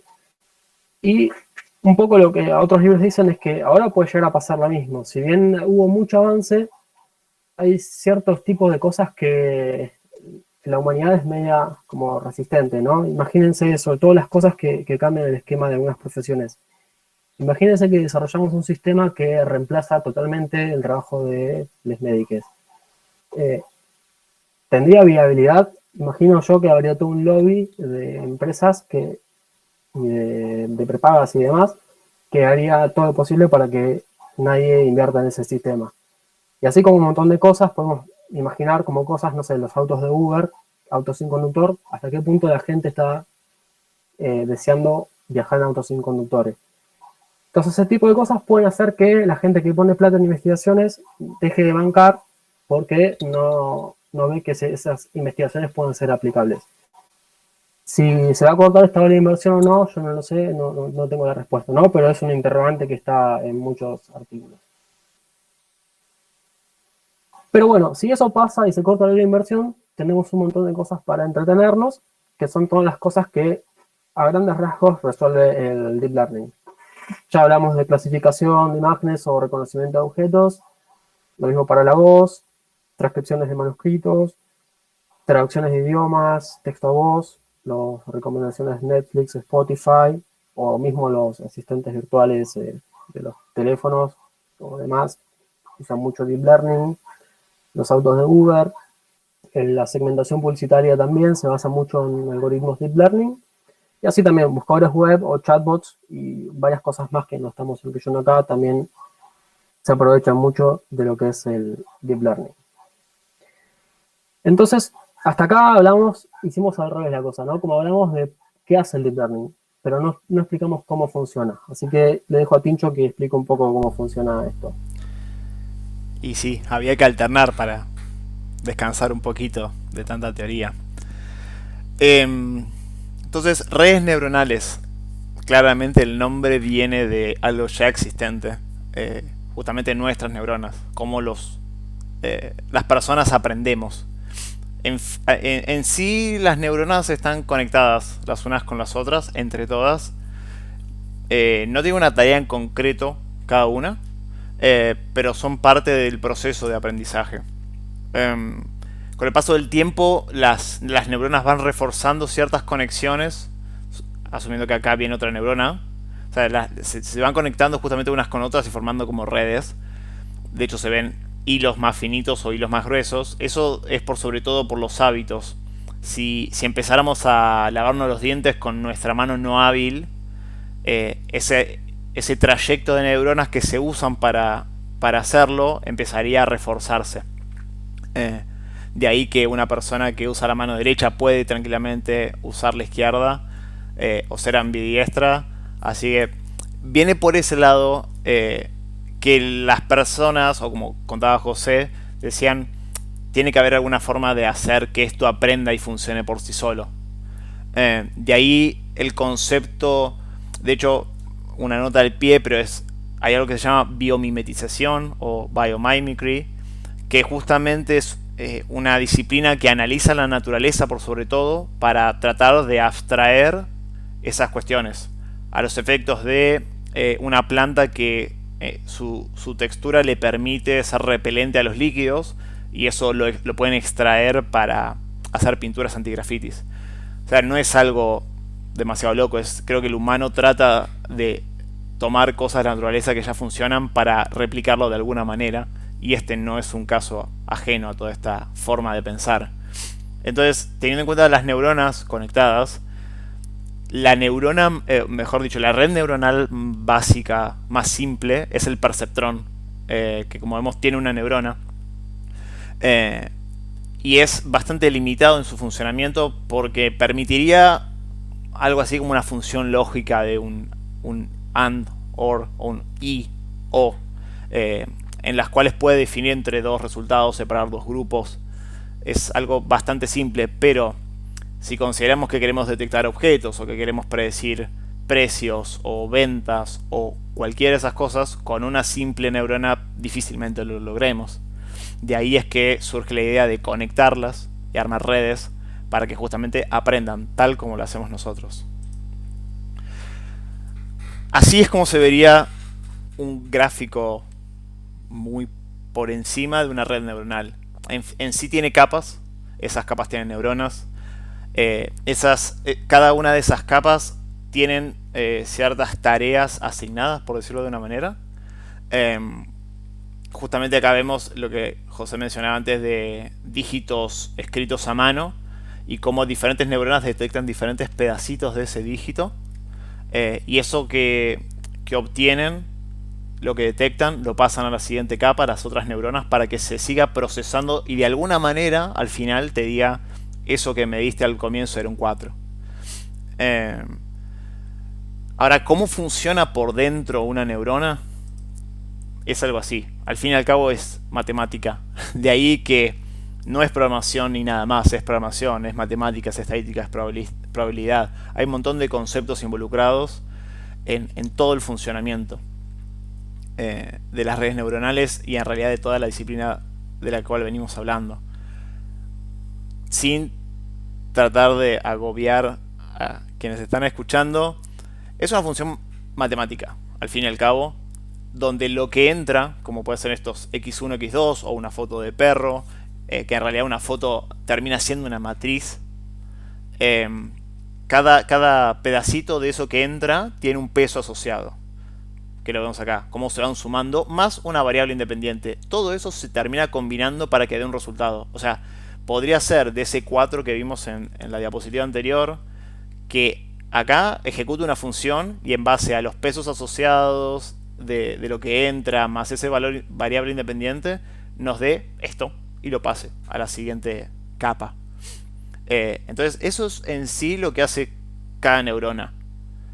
La combinación de un montón de neuronas forman capas, esas capas tienen después funciones asignadas. Entonces cuando elegimos modelos o elegimos algoritmos que pudieran resolver lo que estamos buscando, podría suceder justamente que busquemos la combinación de algo, porque justamente es difícil. De hecho, con José tomamos un curso de Machine Learning y nos contaban que tenían que detectar algo en el mugido de las vacas. Buscaron modelos que analicen sonidos y encontraron muy pocos modelos o que no estaban muy bien probados, que después no funcionaban. Y en imágenes hay un montón de modelos usados. Entonces vieron la forma o buscaron la forma de traducir esos sonidos a imágenes matemáticamente, una matriz, no importa, y lo analizaron como si fuera una imagen. Y ahí el modelo, justamente como los modelos de imágenes o las redes armadas para imágenes tienen muchas más pruebas, por alguna razón se están usando mucho más, bueno, en realidad por muchas razones que ya le vamos a contar, lograron justamente poder detectar cosas en los mugidos de las vacas. Entonces, los modelos, o lo que habían preguntado antes sobre la superposición de algoritmos, se puede dar que uses un modelo que no tiene mucho que ver, pero le encontrás la forma de usarlo. La realidad es que la mayoría de los modelos que se crean están basados en papers con investigaciones que hay detrás muy grandes. Entonces ponerse desde cero a crear una red neuronal tal vez no tiene demasiado sentido por toda la complejidad que implica, pero sí poder entender cómo funciona, qué está haciendo en las capas y poder modificarlas para obtener lo que queremos. Porque al fin y al cabo estamos tratando de resolver un problema con las redes neuronales. Si más o menos entendimos esto, capas con neuronas que tienen funciones, esa función se llama función de activación, que no es siempre una, sino que hay diferentes funciones que se pueden elegir. Vamos a arrancar a hacerlo más liviano esto. Hay una herramienta que se llama Playground de TensorFlow, que es una de las tantas herramientas que hay relacionadas a Machine Learning, que justamente nos permite jugar con cantidad de neuronas, cantidad de capas que queremos que tenga, con el dataset que le metemos para probar, con la tasa de aprendizaje. Esa tasa de aprendizaje se refiere a el paso con el que aprende el modelo. Si le damos un paso muy grande, tal vez tarda muy poco, pero se le pasan cosas. Y si es muy chiquito, tal vez va muy en detalle, cuesta demasiado. Entonces, ahí es donde siempre tenemos que tener en cuenta que cada vez que corremos procesos, como en el video de los autitos, iteraba hasta que el auto llega, o algún auto llega a la línea final. Imagínense eso iterando durante, no sé, 3 días. Los costos son importantes, y cuando diseñamos o usamos un modelo también hay que tenerlo en cuenta siempre. Esto de épocas justamente es eso: cuántas iteraciones de todo el dataset vamos o tenemos. Fusión de activación, regularización, son técnicas para suavizar los resultados, más que nada para evitar overfit, sobreajuste o overfitting, y cuestiones del estilo. Entonces ahora vamos a ver un videito cortito de algo que estuve probando, nada más. Como tenemos diferentes tasas de aprendizaje, funciones de activación, para que no es una sola la que hay, regularización, tipo de problema. Importa que miren en esta parte, en la parte del output. ¿Ven cómo va detectando los grupos que se forman? Con una tasa de aprendizaje de 0,3. Ahora, si la aumentamos, no se pasó, no llegó a aprender, demasiado grande era. A ver, un poquito menos, que aún es grande, como que detecta y no detecta, detecta, no detecta. A eso refiere la tasa de aprendizaje. Si es demasiado grande, tal vez alterna mucho entre posibles valores y termina no dando nada interesante. Una tasa de aprendizaje muy pequeña podría dar esto, que tarde. De hecho, acá arriba vemos las épocas, cómo van corriendo, cuántas veces está corriendo este dataset del algoritmo, y lo que tarda en finalmente detectar que hay 2 grupos en nuestro dataset. Esto es solo un video para que vean un ejemplo práctico muy divertido para ver cómo funciona una red neuronal. Ahora les toca a ustedes. José, si por favor les pasas el link. Ahí lo pasé. Bien, perfecto. Jueguen un poquito.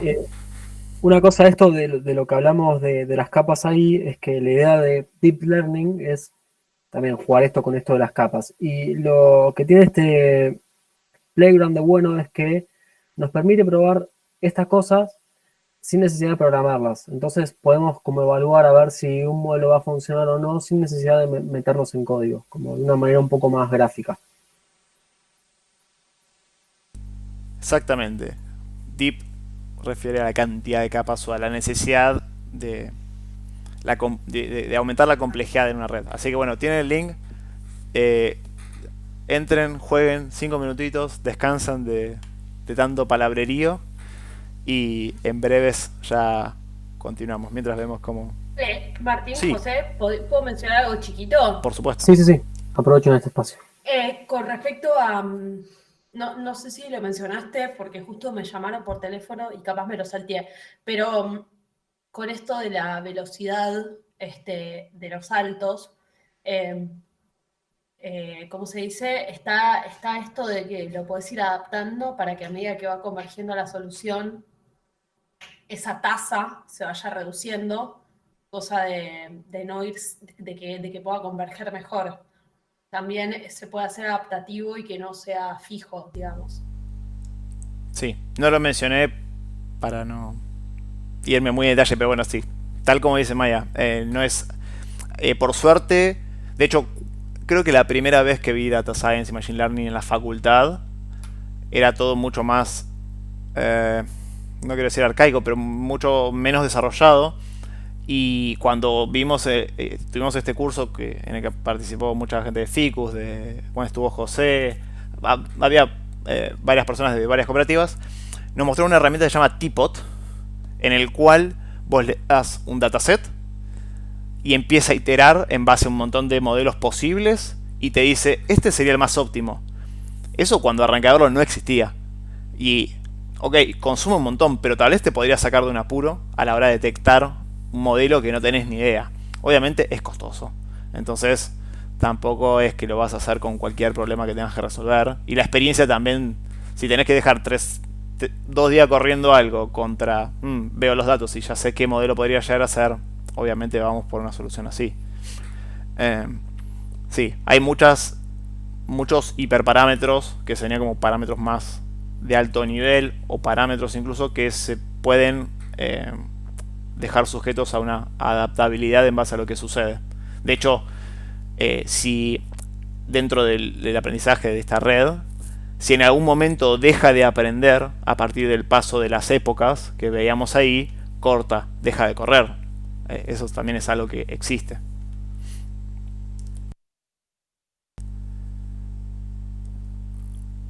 ¿Ya pasaron 5 minutos? No los conté. No. Igual, si querés, por ahí sigamos así. Igualmente, claro, todos, tal vez mañana le podemos mandar un mail con los links de juego, más que nada. Y después en algún momento vamos a publicar la presentación y demás. Tal cual. Bueno, tenemos en mente que las redes neuronales justamente tienen capas.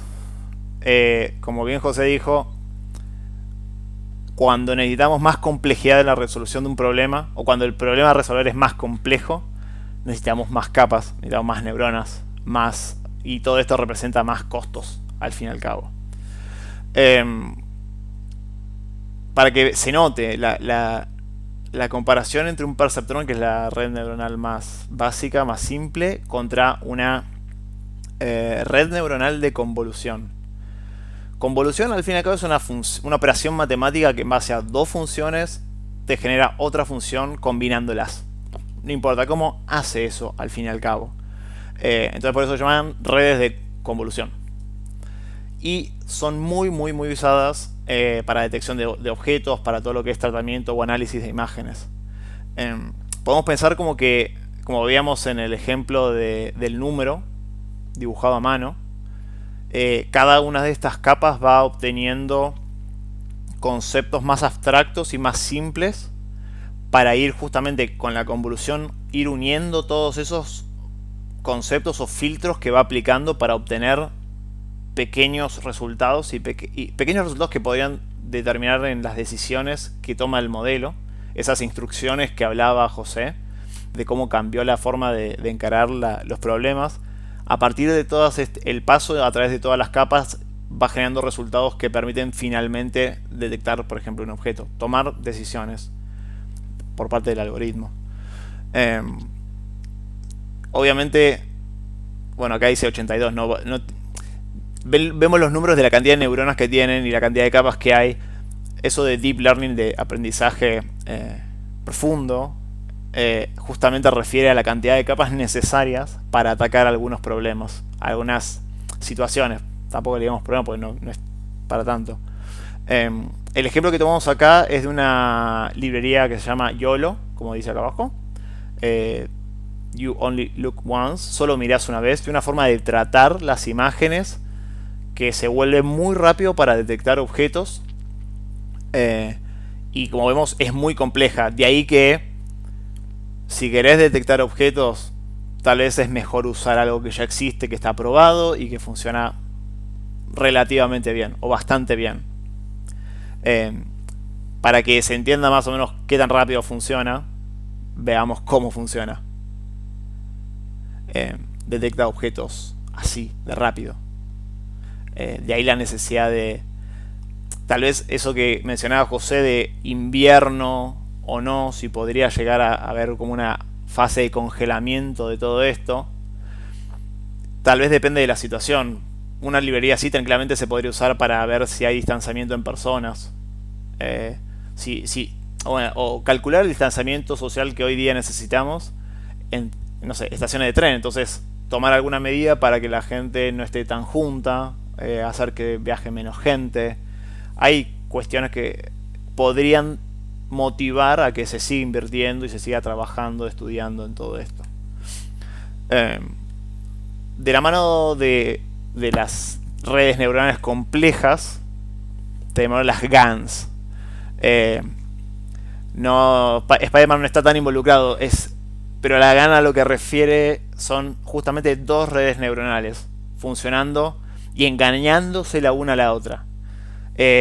Al fin y al cabo lo que sucede es una red neuronal es la que genera candidatos, objetos, imágenes, usan mucho para imágenes, y la otra las evalúa. ¿Qué es lo que está evaluando? La autenticidad de eso que generó la otra red neuronal. De acá que justamente surge video, lo que se llama deepface, que le cambian la cara a personajes, por sobre todo famosos, mediáticos y demás. La idea de la red neuronal que genera es engañar justamente a la que evalúa, pero también va tomando las respuestas que les dice, que le da la red neuronal evaluadora, para justamente mejorar su índice de autenticidad. Algunos ejemplos justamente son estos, donde se empiezan a generar a partir de la combinación de diferentes imágenes personas que no existen. No, o sea, combinar justamente, como muestra el video, estilos finos o medios o más no grotescos, sino más de alto nivel, combinar esos estilos en las personas de diferentes personas para generar una cara. Obviamente no solo con personas, sino que se puede usar para un montón de cuestiones. De hecho, algo que no sabía, José me contó el otro día charlando, era que también esto se está usando en escenas de lucha, por ejemplo.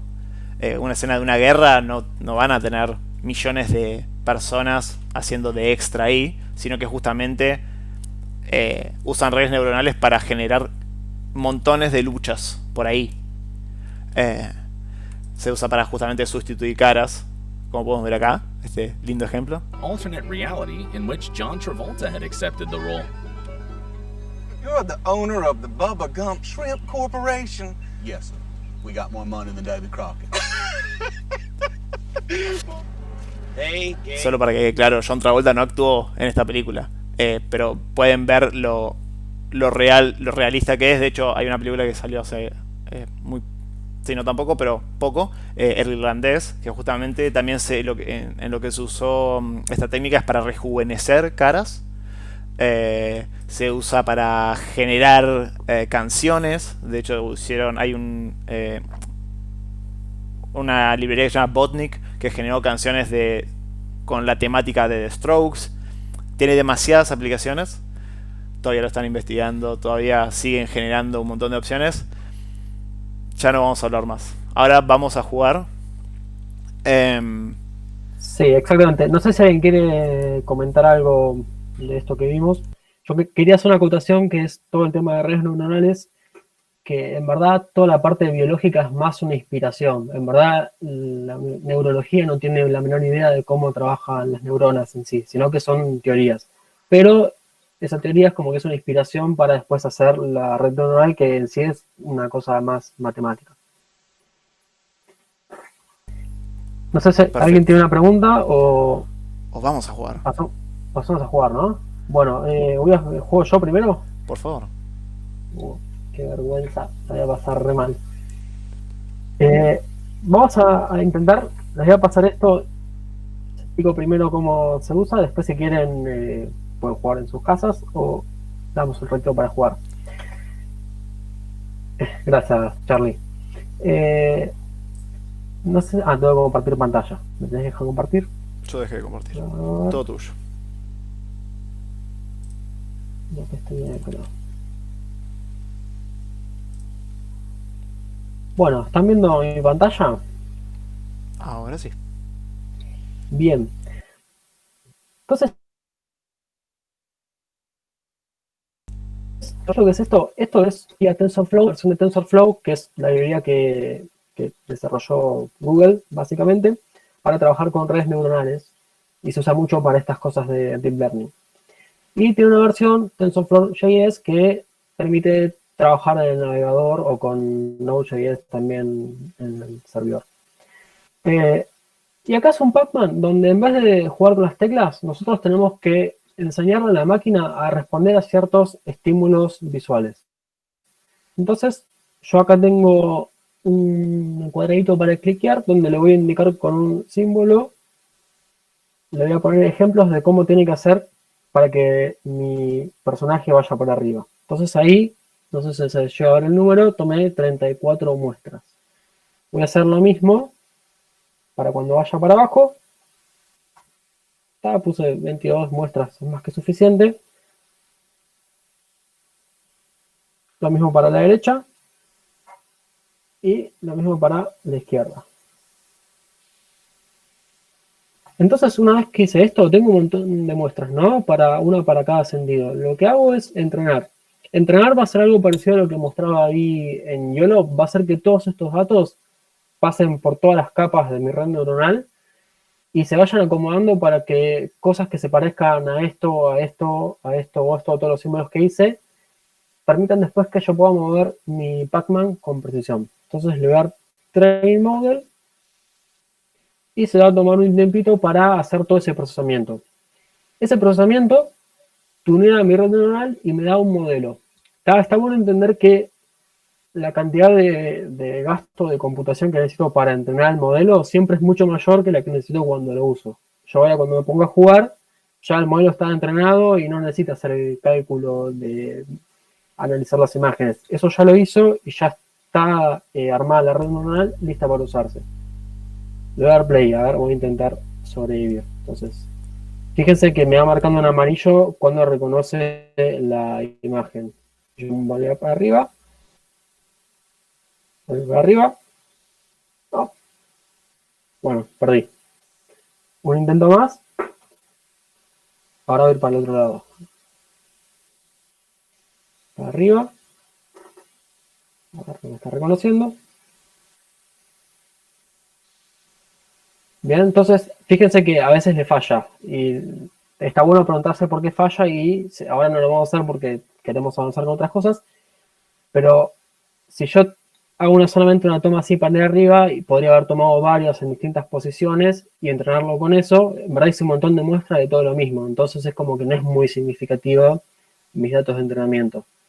Lo mismo para todos los sentidos, si yo uso 50 muestras de la misma imagen no tiene sentido. Como tienen que ser pequeñas variaciones, como mostró con la foto de los gatitos, claro. Tincho.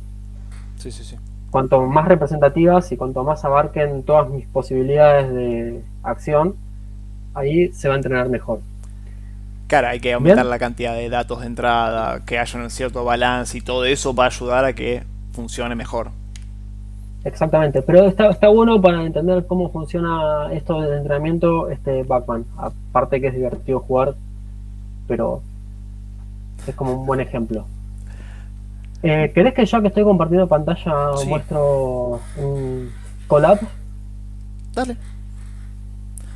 ¿Se está viendo el collab? No. No, ahí está. Espera.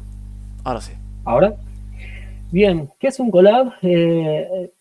Collab es como una especie de máquina virtual que nos presta Google para trabajar con estas cosas. Nos presta o nos cobra, depende de lo que decidamos hacer. Y lo que nos sirve es para correr este tipo de cosas de Machine Learning, se usa mucho. Lo que usamos acá son notebooks, que son especies de celdas que tienen partes de código. En este caso es código en Python, como para poder ir trabajando. Entonces cada celda es un código a ejecutar. ¿Querés pasar el link, Pincho, de esto? Sí, estoy pasando. Vale, perfecto. Bien, entonces, en este caso, lo que estamos mostrando en este collab, que creo que nada más para entrar les pide una cuenta de Google. Con eso ya pueden entrar, y si le quieren hacer fácil y no quieren ir celda por celda, ponen acá en entorno de ejecución, ejecutar todo. ¿Está? Yo voy a hacer eso. Sí, después decimos que sí. Entonces se va a tomar un tiempito porque lo que está haciendo acá es bajar de una cosa que se llama TensorFlow Hub, que es un repositorio de modelos de redes neuronales que ya están entrenados y que nos podemos usar para nuestros proyectos. Entonces primero descarga ese modelo, no tiene que hacer todo el entrenamiento porque eso ya está hecho. Y acá estoy usando algo que es como un intermedio entre lo que explicó recién Pincho de las GANs y lo que son las CNN para reconocer objetos. Está como interpolando acá dos cosas, ¿no? Bueno, acá se ve muy pequeño, pero si ustedes lo ejecutan en su máquina lo van a poder mejor. Que son, tengo una imagen de entrada y después tengo otra imagen, que en este caso puse dos para mostrar dos variaciones posibles, pero en sí es una imagen de entrada y otra que tiene un estilo. Entonces voy a intentar interpolar esa imagen, ¿no? Que en este caso es la famosa pelea Samit-Viale, con un cuadro de Kandinsky. Entonces, este modelo que me bajé del TensorFlow Hub, voy a intentar hacer una mezcla entre las dos cosas y obtengo este tipo de resultados, ¿no? Como una especie de Kandinsky, pero con una temática que Kandinsky nunca llegó a ver. Por suerte. Y por suerte, sí. Sí. Igual. Y después, también mezclando este Samit-Viale con un rocambole, como que el modelo me lo interpreta de esta manera. Entonces, lo bueno de esto en verdad es que tenemos esos modelos del TensorFlow Hub para poder probar cosas. Y no necesitamos entrenarlo, porque como dijimos, entrenarlo requiere mucho procesamiento, y mucho procesamiento, si estamos con una máquina virtual, es posible también implique costos de entrenamiento, porque consume muchos recursos. Igual esto es más que nada para mostrar que jueguen, pueden probar, poner otras imágenes, a ver qué pasa. Siempre este modelo va a arrojar más o menos el mismo tipo de resultados. Si no, hay otros modelos también generativos que arrojan resultados distintos. Pero es un poco más de juego. Te dejo, Tincho, y ¿querés mostrar alguno otro de estos? Por supuesto. Ahora, El que tenemos está bastante bueno. A ver. Ahora mis juegos.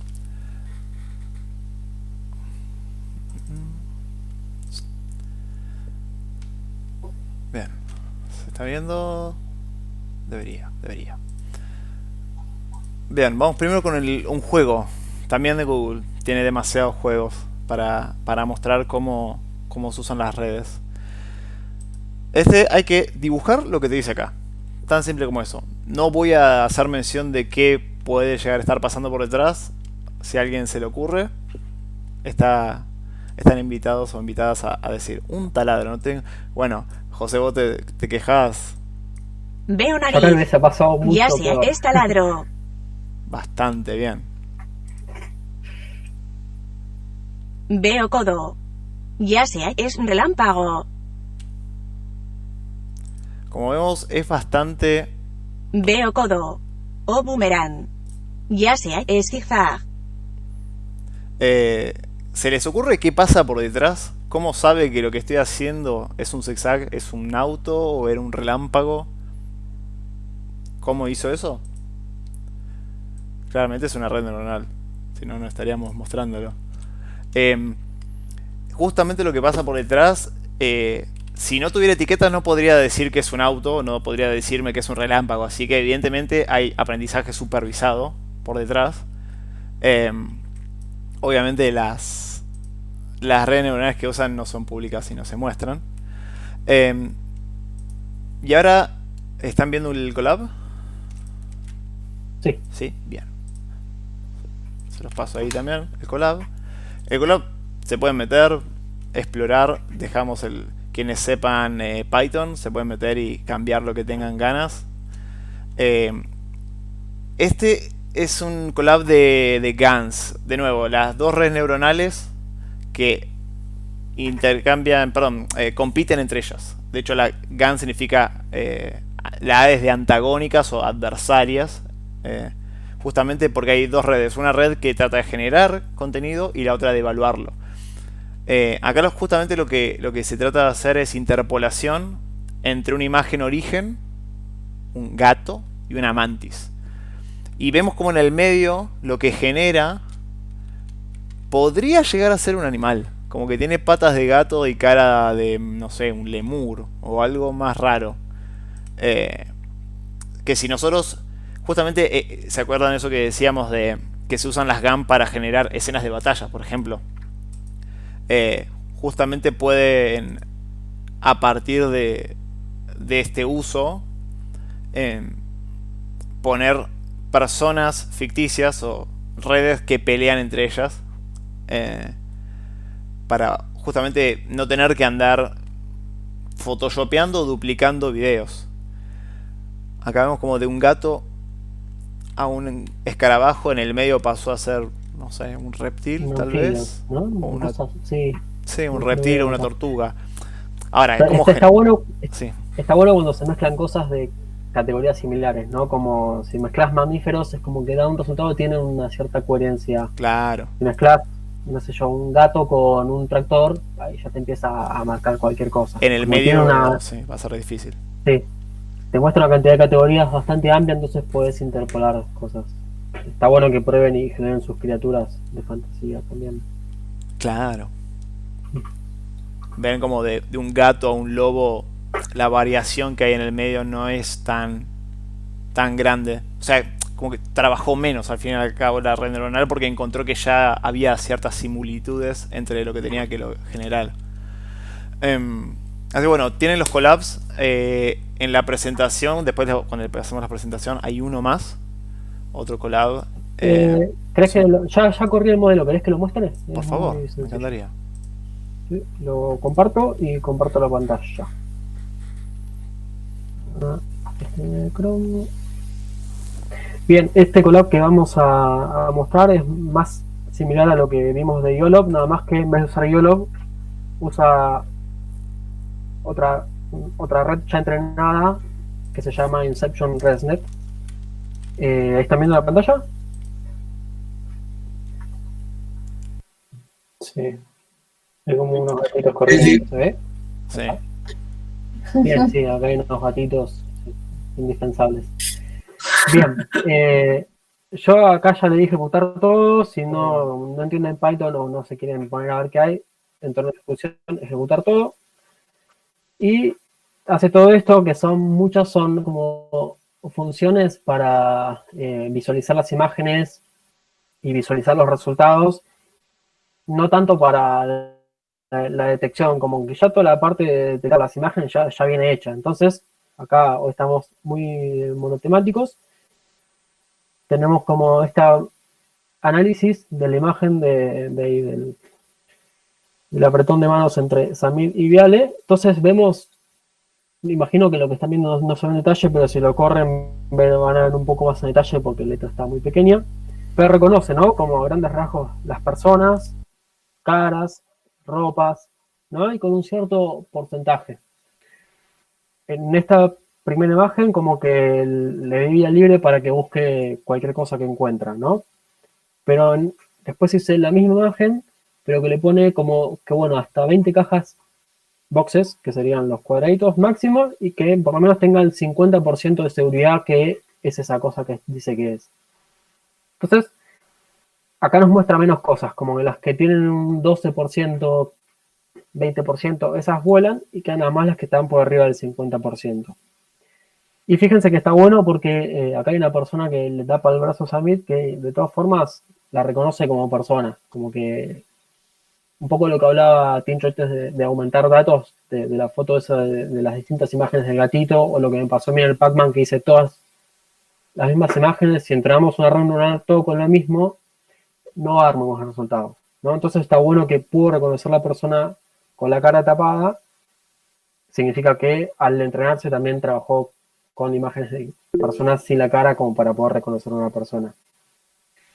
Bien, y acá está esta última vez un poco más graciosa, que le demanda un poco más de esfuerzo y un poco de pifia. Acá me dice que encontró un canguro.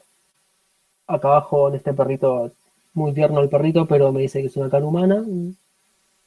Entonces hay ciertas cosas que funciona y otras cosas que no, ¿no? Y en las cosas que no funcionan, uno tendría la posibilidad de utilizar esta cosa ya entrenada para seguir entrenarlo un poquito más, digamos, no volver a entrenar todo de cero, sino como se llama transferencia de aprendizaje, como utilizar esto que ya está aprendido y agregarle cositas nuevas.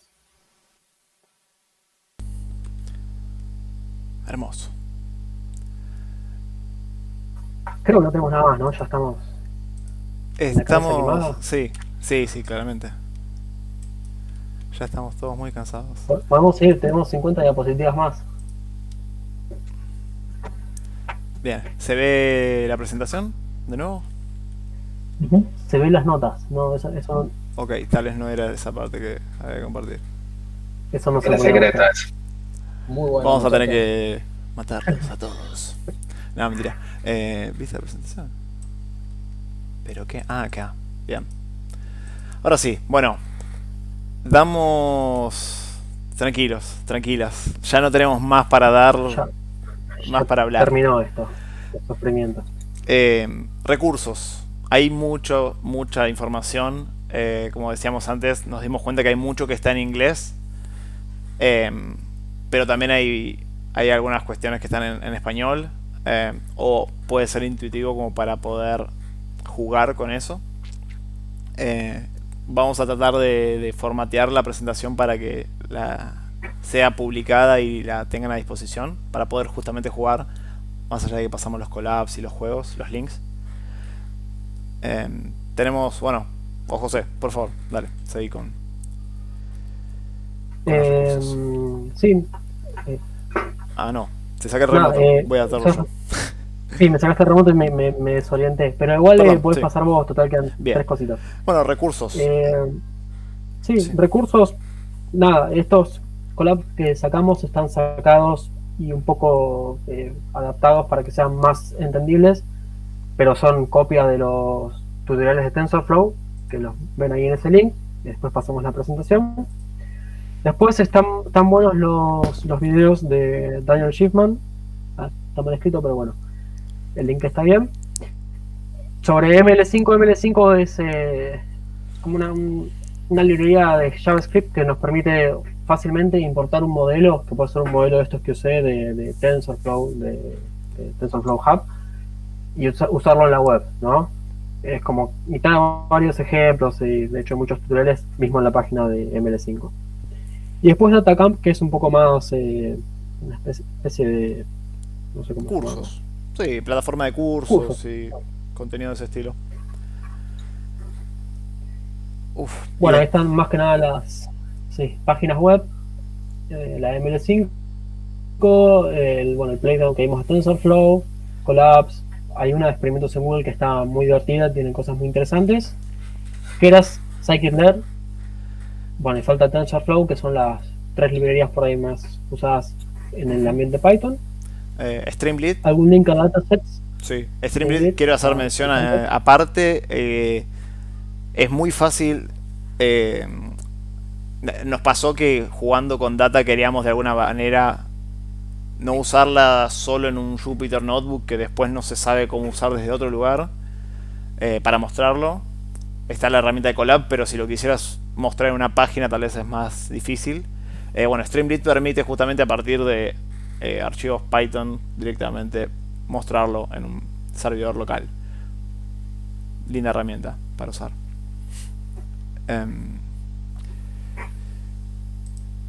Libros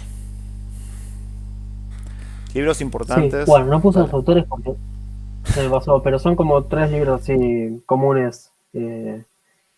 Nada, el Python Data Science Handbook, que es mucho sobre Scikit-learn, que evalúa más los métodos más tradicionales de Machine Learning y hace mucho énfasis en lo que es limpieza de datos, trabajar con cierto tipo de datos como, no sé, las series temporales, no es lo mismo que trabajar con datos que no involucran fechas. Después el de Keras, que habla un poco sobre inteligencia artificial con Keras, que es una librería que se usa mucho en conjunto con TensorFlow para Deep Learning. Y después uno que mezcla un poco las dos cosas, el de Hands-on Machine Learning. Y finalmente... Y listo. Muchas gracias. Muchas gracias. Si alguien quiere preguntar algo, puedo hacerlo. Claro. Mientras, gracias a quienes ayudaron en los gráficos. Gracias, Maya, por tu participación. Aunque no esté, bueno, le agradecemos. Y obviamente a la paciencia de nuestras cooperativas por la manija de estas cosas. Tal cual, sí. Sí, mucho tiempo como para investigar y en los últimos meses como le metimos bastante a esto, así que nada, vale el agradecimiento. ¿Alguna pregunta, alguna sugerencia, algún comentario? Impresionante, no, muy bueno. A mí se me ocurre eso último, justamente.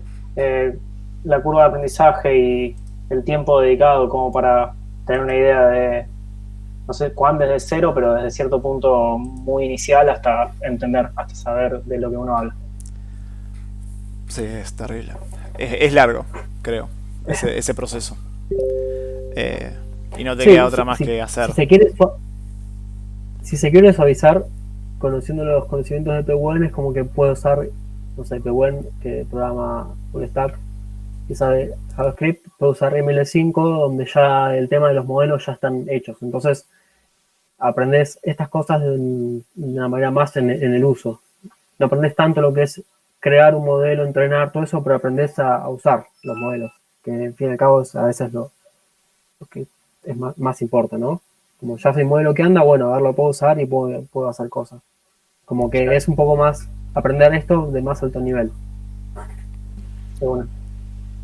Claro, aprovechar ya alguna experiencia previa como para suavizar de una.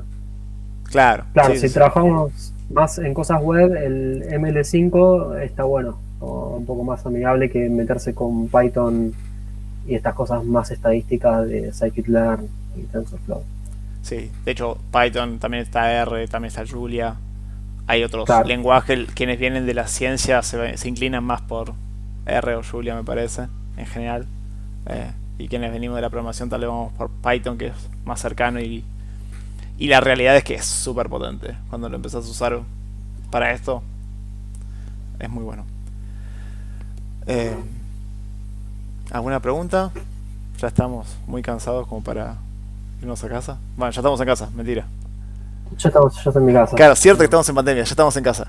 Mala mía. Bueno, muchas gracias por aguantar hasta el final. Espero que hayan disfrutado. Hay un canal de Mattermost en el cual ya hay varias personas, pero bueno, la idea es seguir incorporando gente para seguir divulgando estos temas. Ahora se los paso por el chat. Y bueno, cualquier duda la pueden pasar en ese canal, o comentario, o lo que sea. Sí, de una. Muchas gracias por aguantarnos. Así que esperamos que otro momento para hacer algo, seguir avanzando un poco más sobre este tema.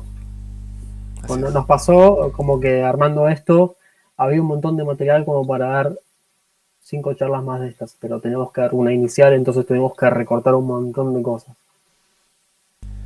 Así es. Así bueno, muchas gracias, y ya están todas las personas aquí presentes liberadas para disfrutar de el resto de su día. Muchas gracias de nuevo, y nos vemos en algún canal virtual. Chao, hasta luego. Gracias, muy bueno.